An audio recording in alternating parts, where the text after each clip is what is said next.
Hello， 大家好啊！我係中山石岐妹圈圈，幫你揾靚樓。咁今期呢，我而家嚟到嘅係呢個廣福路嘅宵夜街啦。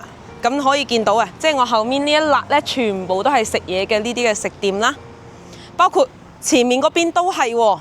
咁之前呢，睇過我視頻嘅朋友都知啦，我有介紹過港口有間非常好食嘅一個炒雞店啦，就叫乾林炒雞，就往前行大概50米度啦，就到噶啦嚇。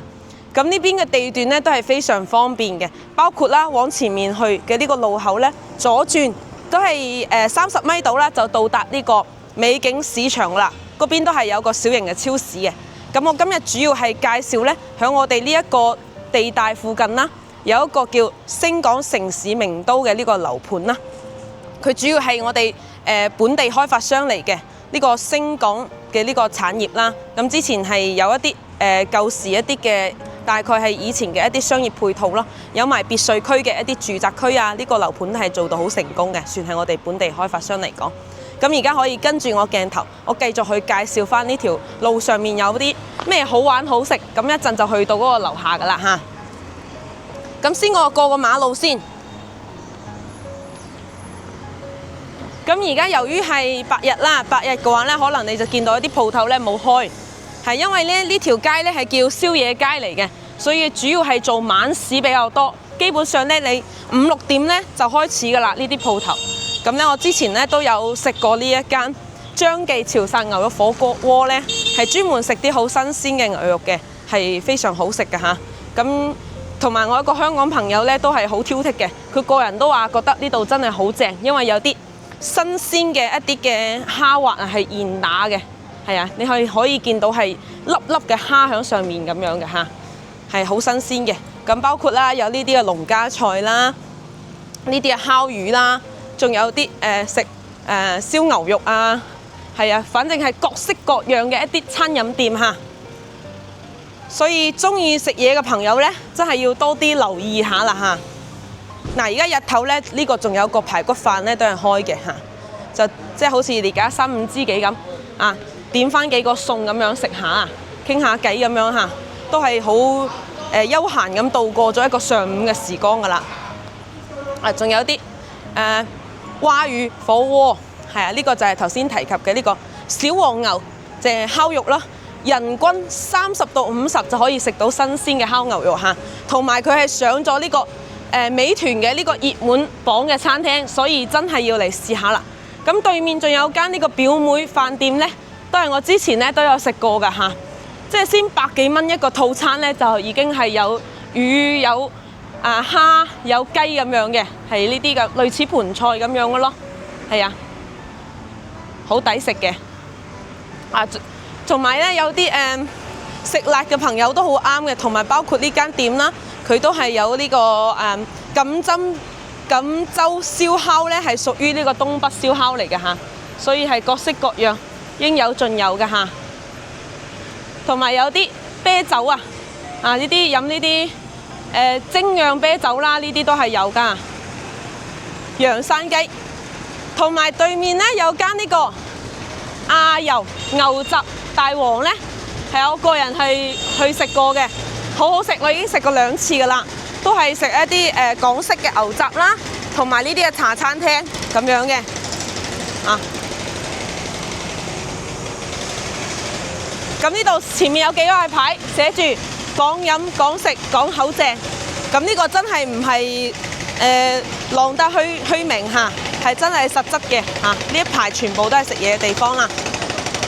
咁可以睇下，係啦，可以睇到呢，我身後呢好似見到有啲嘈雜咁樣啦嚇，同埋一啲施工人員喺度施緊工咁喎。其實呢就係因為呢呢個地方啦嚇，呢啲磚呢係比較舊噶啦。咁而家政府係好重視呢啲咁樣嘅場地啦，特別佢會換成呢啲咁樣嘅大理石嘅磚㗎。所以到時呢，你可以見到啊，嚟到呢度之後呢，基本上已經鋪好晒呢啲咁靚嘅一啲嘅磚啦。行路呢，你都唔使話驚拗柴咯。係啊，咁而家呢，就跟住鏡頭繼續去睇返啦。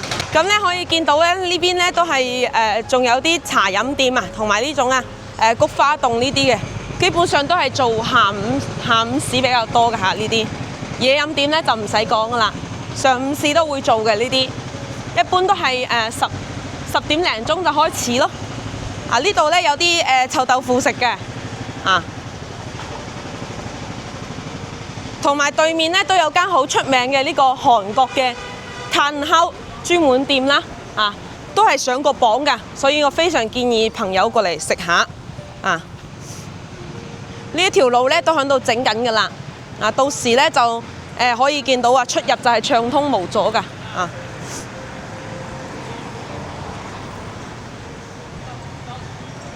前面咧呢間咧都係一個好好食嘅一個麵包店嚟嘅，我都試過嗰度嘅麵包㗎啦。所以呢附近咧，加上咧我哋嘅鋪頭咧就喺前面嘅啫，所以都係出入呢啲好多次㗎啦。所以係非常推薦大家嘅嚇。咁往前嗰邊咧，嗰邊都係有啲嘢食店嘅，同埋咧仲會有一啲零食店啦、錢大媽啦、腸粉店啦，呢啲生活配套嘅嚇，即係落街即刻可以揾到一日三餐㗎啦。呢啲仲係有好多呢啲嘅甜品店嘅，呢一條街都係，包括呢啲係燒臘啦、燒臘店，呢個都係新開嘅。咁嗰邊咧就係可以過車嘅，咁呢邊咧就往呢個方向嘅呢啲車出入嘅。呢棟咧係可以見到面前嗰棟咧就係一個新嘅一個公寓，就係呢個盤咧係叫理想城嘅。咁佢呢個係一個新嘅公寓啦，仲未開始開售嘅，不過好快噶啦，即將開售噶啦。所以到時咧呢個商業配套咧都會非常好嘅，為咗呢個公寓啦呢邊咧過去咧呢個咧就係理想城嘅住宅區，隔離呢個咧就叫漁港花園。咁呢個咧可能樓齡咧都有個7-8年噶啦早期少少嘅一啲住宅，當時都係賣到好貴嘅，喺19年之前啦，都去到萬幾蚊一方噶啦呢個地段不過咧都係你可以見到咧，點解我話好似入住率唔係好高咧？因為係由於係以前咧我哋比較興炒樓嘅時候所以咧就會多呢啲深圳或者係其他城市人過嚟，甚至係本地人都會買落嚟去炒樓比較多嘅呢啲投資客咯。呢間咧都係好出名嘅呢個意大利餐廳啦。咁我之前咧都有專門去打聽過㗎。咁呢間意大利餐廳咧係一個台灣人開嘅。咁原先咧佢話係旅居咗好多個城市，並且學咗呢個好好嘅手藝，喺呢度開咗間咁樣嘅鋪頭啦，都有7-8年嘅時光所以啲手勢都係非常好嘅。佢之前都話呢啲外國客戶都係唔想佢關咗佢，因為佢喺嗰個盛景上風嗰邊有間店嘅，佢覺得一個人管理唔到咁多。咁而家咧係因為嗰啲外國朋友咧，佢堅持喺呢邊都要開返呢個總店呢啲都好用心嘅呢啲嘅經營者啦。咁可以見到，即係因為有2個花園喺呢度咧，所以呢幾個花園夾埋一齊咧，所以樓下呢啲商業配套都係比較成熟噶啦。同埋呢個有個好大嘅呢個順豐速遞，寄快遞都好方便嘅。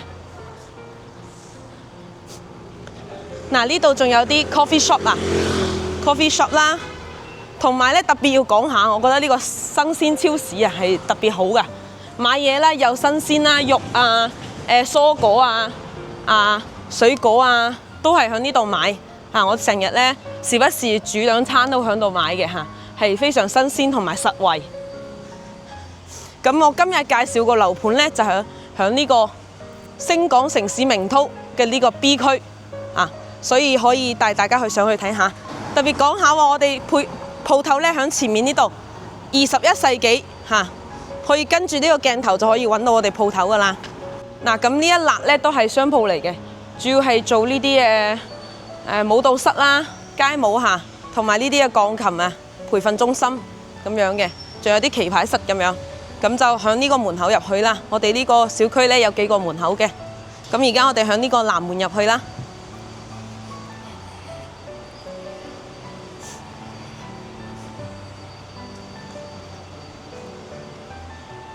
出面咧都有立呢啲停車嘅位嘅喎，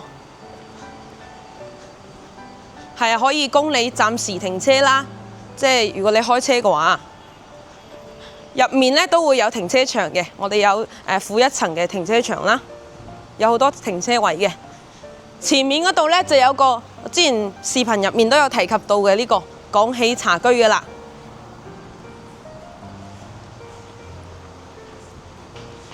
對面咧可以見到呢個就係紅星美凱龍啦，專門係賣一啲大家私品牌。咁呢個係國內好出名嘅一個家居品牌啦。隔離嗰邊過去就係萬文匯商場啦。視頻當中都好多提及到噶啦。你好，唔該。好多謝嗰個我哋保安叔叔啦。咁入到嚟可以見到呢個成個園林嘅一個感覺咧，都係好靚嘅。呢啲嘅綠化啦，而家已經係秋冬季節啦，可以見到呢啲樹咧仲係咁茂盛嚇，咁綠嘅。同埋咧呢度呢個小區咧，我哋有20座樓㗎嚇。咁今日帶大家睇嘅呢個就係4座嘅呢邊嘅。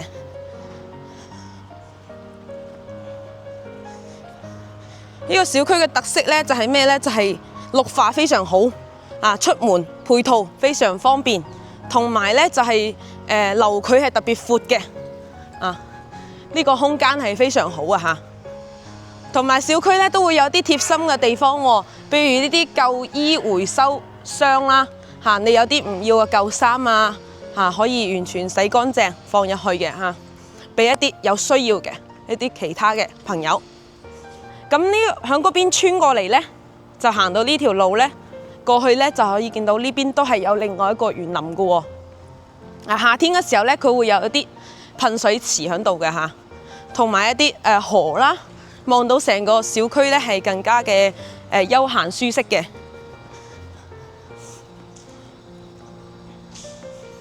咁我今日咧帶大家睇嘅就係呢個4座嘅呢個樓上嘅5樓單位，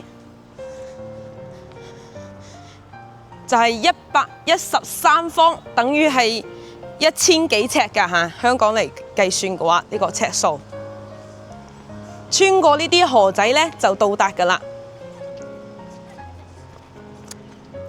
所以咧即刻上去睇下。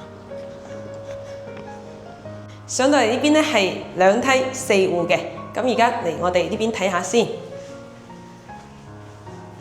咁門前呢個位置咧，呢邊係單邊位嚟嘅，可以見到嗰個空間咧都係好大嘅。呢度可以擺放一啲鞋櫃啦，屬於你嘅專屬嘅空間。咁入翻嚟呢邊咧，可以見到其實今日呢間屋咧，佢係非常精緻㗎，裝到你包括門前嘅呢個櫃咧，佢都可以裝到咁靚啦，同埋呢啲細節咧，你摸落去嘅質感就唔一樣。特別咧，佢呢啲係一啲簡約嘅風格啦，現代嗰種係好興嘅而家落面咧仲可以擺埋一排咁樣嘅鞋嘅，所以真係好方便嘅嚇。入翻嚟先，我哋今日呢間屋咧係113方嘅大3房嘅戶型。先嚟我哋呢個客廳睇下，可以見到咁大嘅空間啦，同埋呢啲燈都係非常靚嘅，係用咗呢種嘅無主燈咁樣嘅一個燈啦，可以見到係比較現代化嘅。同埋呢間屋係非常好嘅一點咧，仲有咩咧？係我哋呢個業主咧係裝咗呢個風管機嚟嘅。咁你可以見到成間屋嘅設計咧係黑白咁樣嘅搭配啦，係而家好興嘅一種風格咯。可以先嚟我哋南向嘅陽台睇下先。出到嚟呢邊咧，可以見到都係望翻咧園林嘅一個感覺啦。咁呢個星港城市名都呢邊嘅特色係咩呢？就係佢樓距係非常嘅闊嘅，可以見到你更加遠呢，就唔會話直接望過去就係望住樓咁樣嘅。而且今日呢個單位呢係好好嘅，係5樓即係唔高唔低咁樣，所以個視覺呢望落去園林呢就係非常舒適嘅。咁可以見到呢，我哋出門出面呢就係呢個之前我哋都經常提及嘅呢個萬文匯嘅商場啦。呢個係屬於港口嘅地王中心。